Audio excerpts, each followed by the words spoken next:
Sometimes you know how to go forward by looking backwards. Sometimes our past reveals our calling or vocation or what we were designed to do.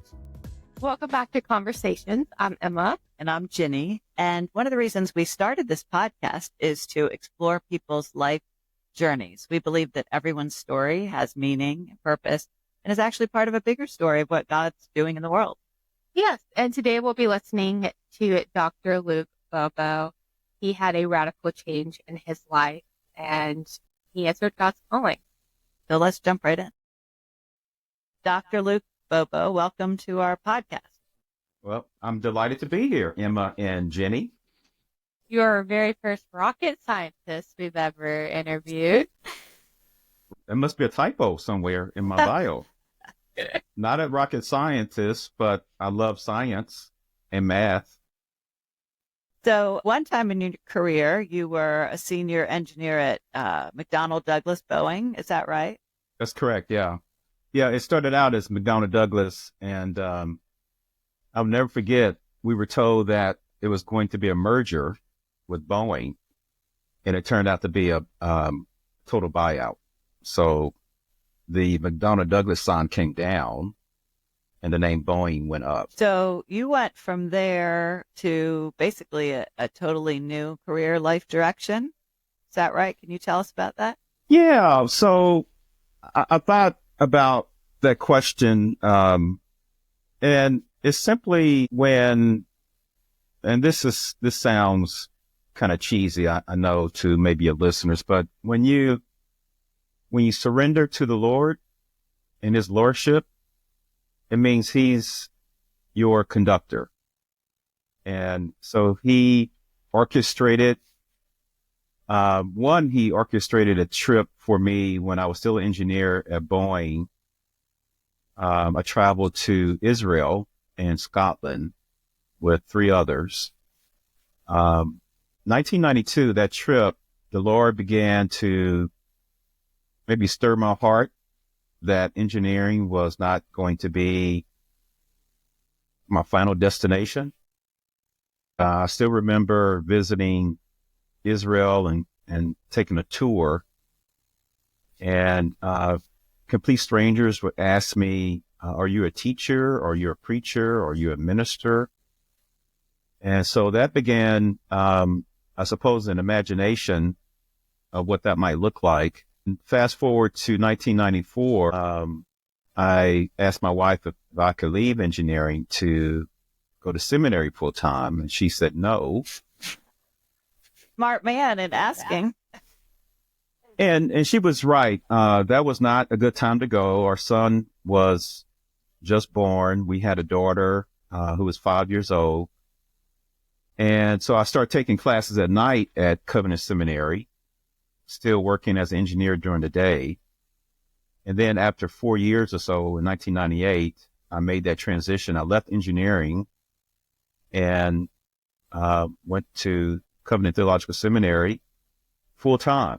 And that's where I met your wonderful husband, John.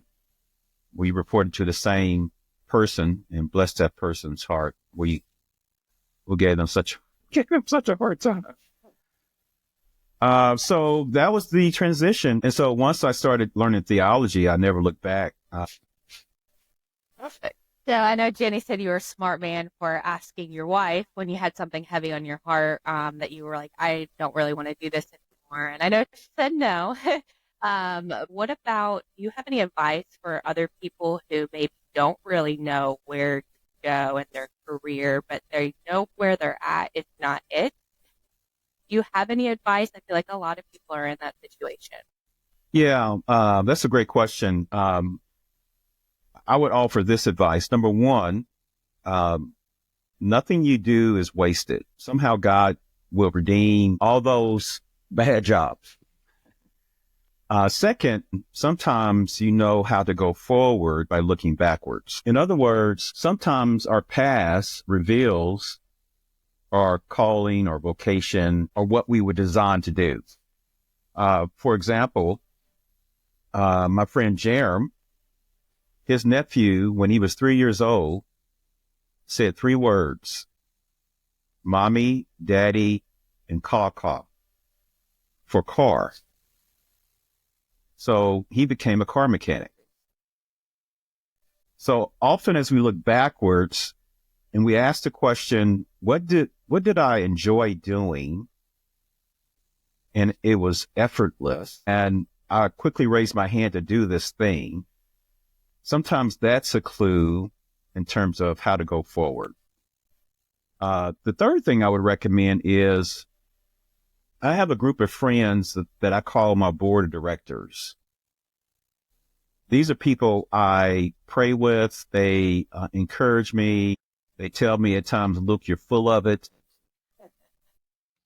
But these folks are objective, and they give me objective advice. So I would say also ask trusted friends and family members, what have they seen me doing that I seem to enjoy?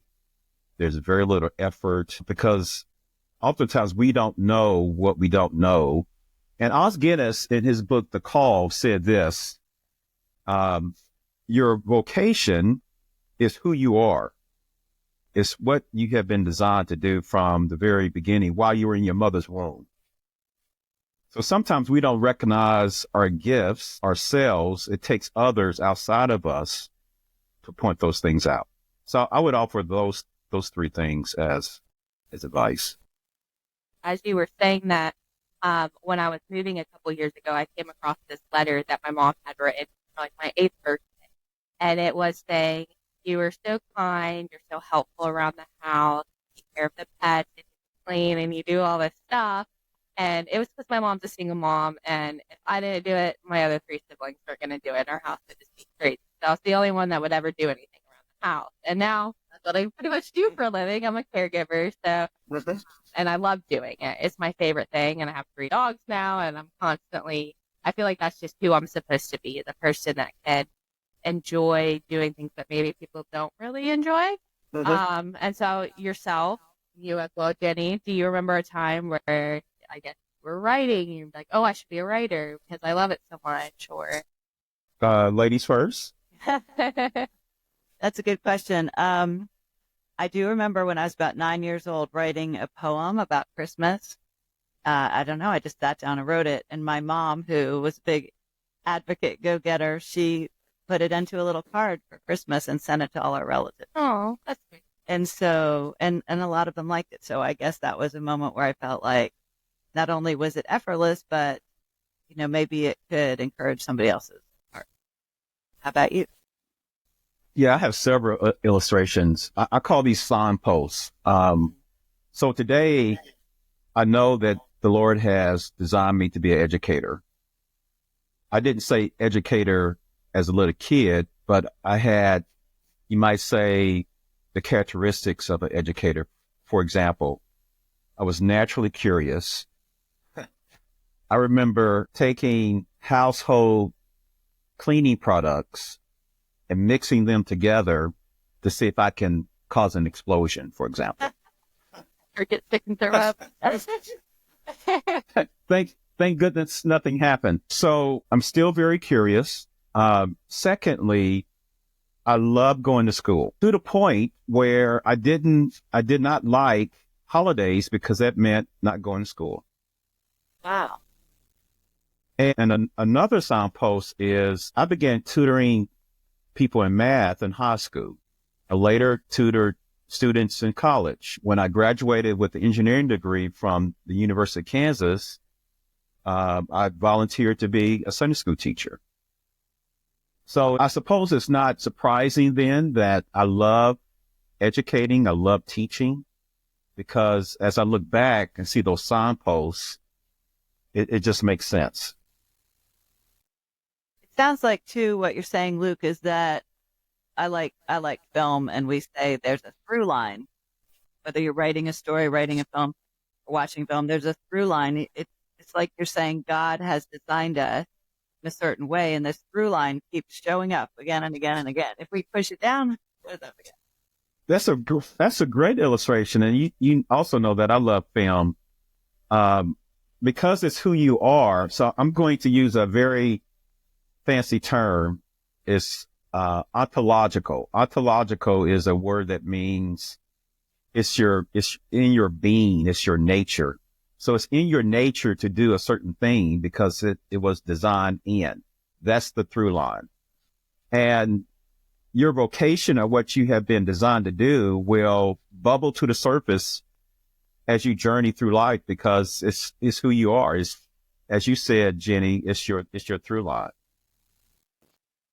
I strongly believe that we all have not just one purpose, but many purposes in our life. And I think all these like jobs that, like you said, there's no job that you should have not had. Like they're all, in your purpose. They really are because even the bad job, they led you to the good job. They led you to certain people. Even if it was a bad job, you had a purpose there. And that really helped, like, just trying to be okay with why am I going through all these things? Or why did I have to go through all these things to get here? And it's like, because you were meant to be, and God had that in his plan for you. And even though it seems like it sucked, it didn't. You were being built and molded to be where you're at right now. Yeah, let me say something else. With each job, good or bad, there's lessons to be learned. And secondly, God is forming us into his image. My friend who's a Catholic would say this: Luke, God is using all of this to make you into a saint.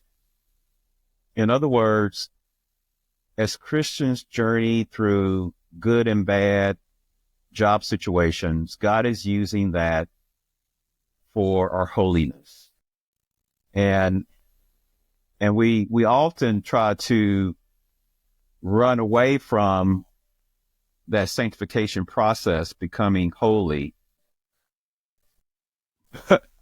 It's the through line. Speaking of through lines, every Christian must suffer. And what's redemptive about suffering is God is using it to make us more like his son. I know you mentioned that curiosity was part of what shaped your journey, and also heartache, suffering. Is there a specific example of that and how it shaped who you are or where you are today? Yeah, I suppose it begins with my mother. I think, was it you, Emma, that said your mom was a single mom? My mom, too, was a single mom. My mom had me when she was 15.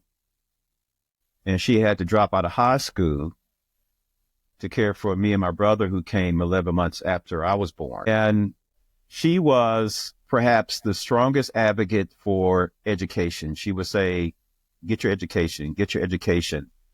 And I would say I'm probably the fulfillment of her dreams, because she wanted to be an educator. She wanted to be an elementary school teacher, and she would have made an excellent one. She did go back and get her GED. So I think out of that crucible, out of that heartache, that propelled me.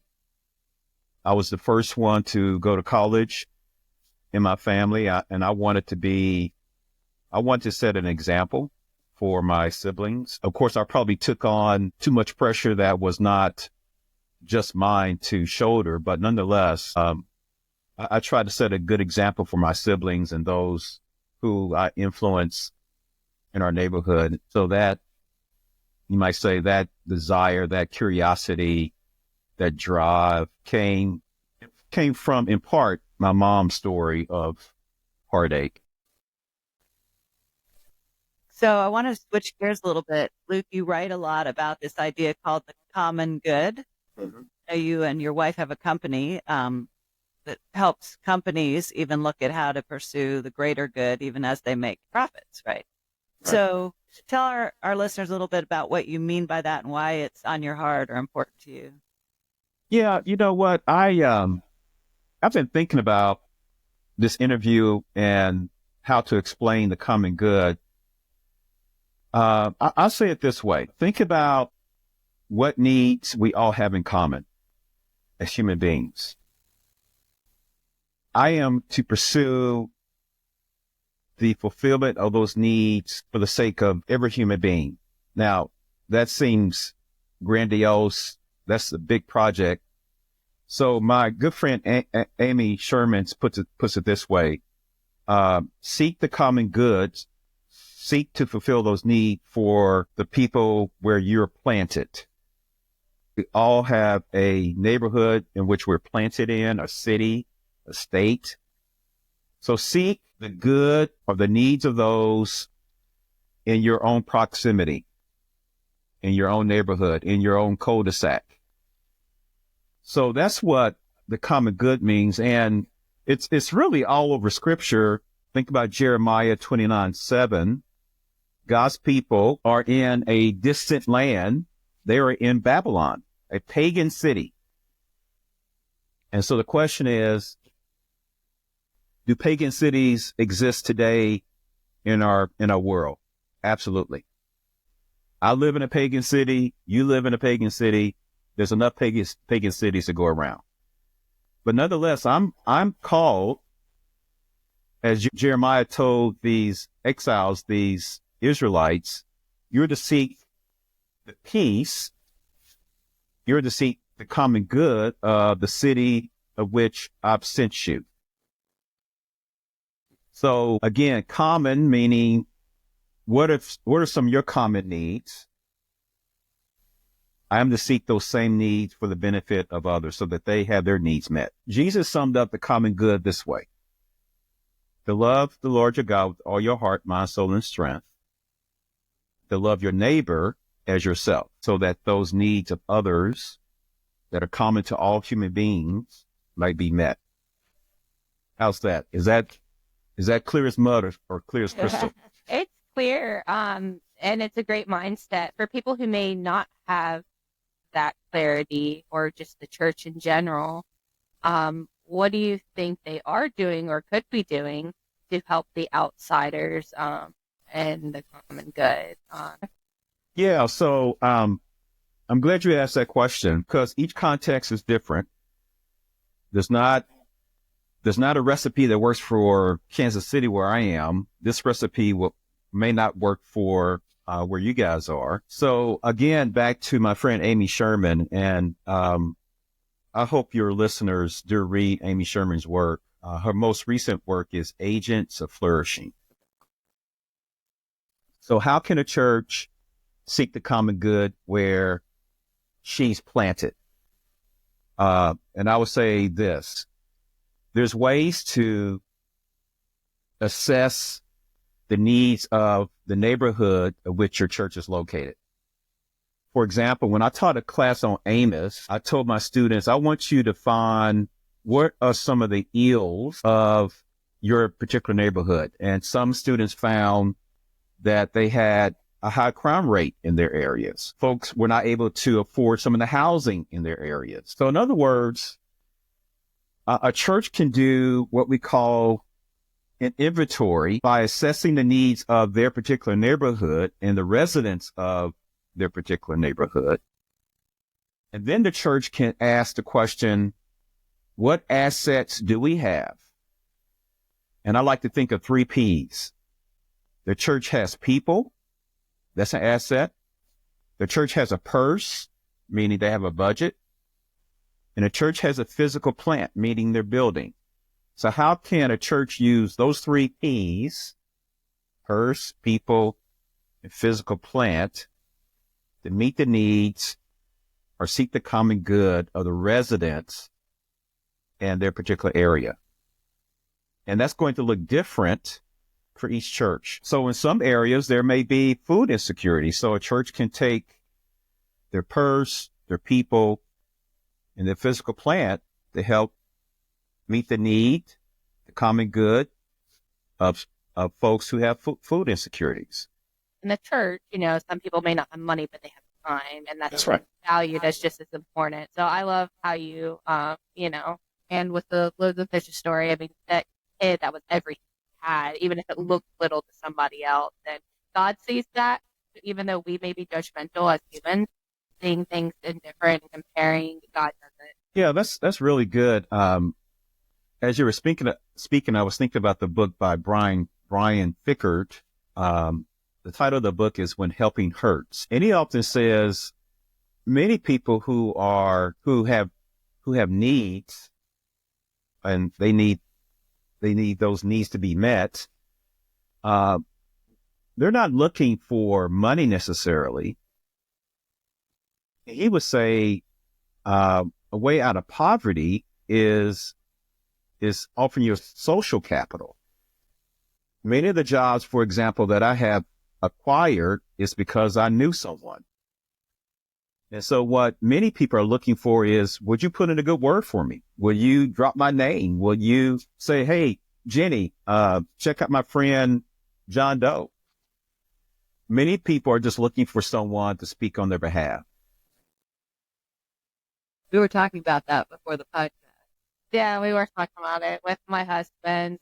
He does real estate, and he's kind of hopped a little bit at jobs, not necessarily, but not working out. And he finally landed a job that feels like he should be at. And it's only from knowing other people and him going to them, be like, hey, what about this one? And if they wouldn't have said yes or no or whatever, it would have not led him to this job. And how many of us have applied for jobs and the employer would say, we need 3 letters of recommendation?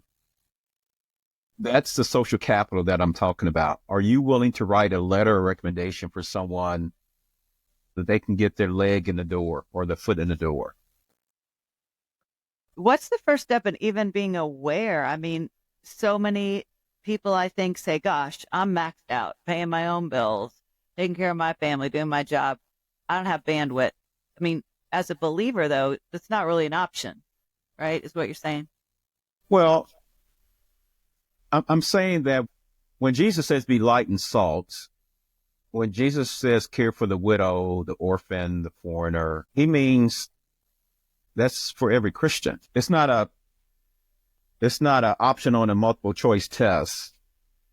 I may not have bandwidth to help all of those classes of people, but can my family adopt one widow in my church or one widow in my neighborhood to care for? I remember teaching a class on ethics, and I was presenting all these societal ills to the class, and someone raised their hand, Professor Bobo, I'm a husband, I'm a father, I do this, do that. I'm maxed out in terms of time. And I said, I realized that. And I said, simply, just pick one cause and champion that one cause. We all can do at least one thing. We can all champion at least one cause. One last question or comment. I believe that God can use all of us and our listeners so many more ways. So it's our time to be with Him. I guess my question is, do you have a certain prayer, inspiration, or recommendation that allows yourself to be used by God? Like, it keeps you open to knowing that things might change again for you, even if you're happy where you are and you gotta trust that.